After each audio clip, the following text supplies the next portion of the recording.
Hey Emmanuel family, one of the great joys of missions is getting to see God's faithfulness over time. We often celebrate new church plants and new ministry opportunities, and we should. But every once in a while, it's good to pause and thank God for faithful servants who have spent decades investing their lives in the work of the gospel. And today, I want to share 2 updates that do just that. So first, let's head to Kenya, where Rick and Sue Simonson have faithfully served the Lord for many years. In fact, next year will mark 40 years of partnership between Emmanuel and the Simonsons. And over those decades, God has used them to establish a thriving local church, to train believers through a Bible college, and to help raise up Christian leaders for the gospel. But even after all these years, they have not lost their passion for evangelism. In fact, Rick shared the story of a man recently named Nzia. Nearly every week during Saturday visitation, Nzia would walk past Rick and shake his hand and receive a gospel tract, and then continue on his way. Week after week, the seed was planted, but no response. Then one Saturday in May, a couple men from Rick's church had the opportunity to talk to Nzia about the gospel, and Nzia professed faith in Christ. Additionally, 2 other men, Buthia and Dennis, also placed their faith in Christ last month. After many decades of ministry, the Simonsons are still faithfully sowing the seed of the gospel, and God is still bringing the increase.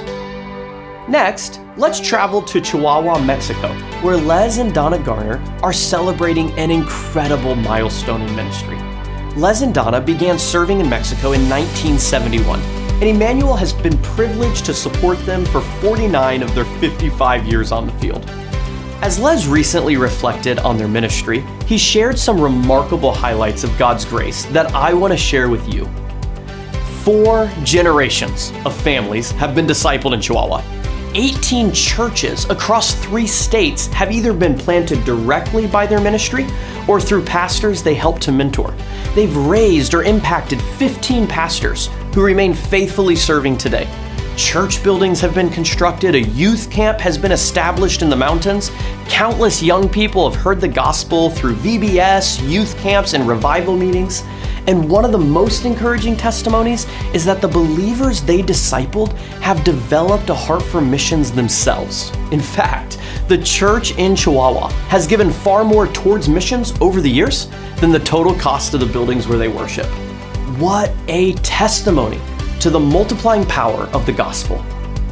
And as we hear stories like these, we're reminded that gospel ministry is often measured not in days or months, but in decades.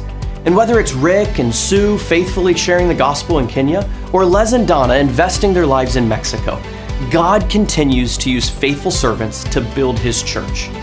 So thank you, Emmanuel family, for being a church that prays, that gives, that sends, that goes. Your partnership is helping make stories like these possible. And as we celebrate God's faithfulness in the past, may it encourage us to remain faithful in the present, trusting that the Lord is still at work among the nations today.